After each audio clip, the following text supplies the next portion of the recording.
Protect the Harvest was created to defend and preserve American freedoms and to support farmers, ranchers, outdoor enthusiasts, and animal owners.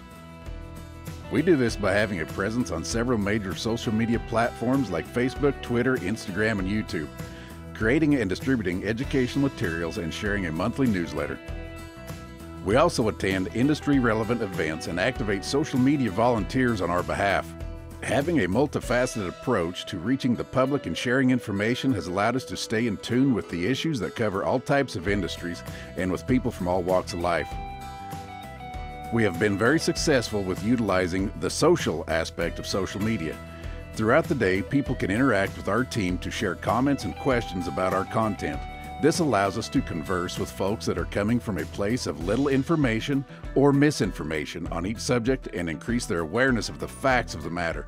We respond to thousands of comments each month, and between January and August of this year, we managed nearly 70,000 comments on Facebook alone.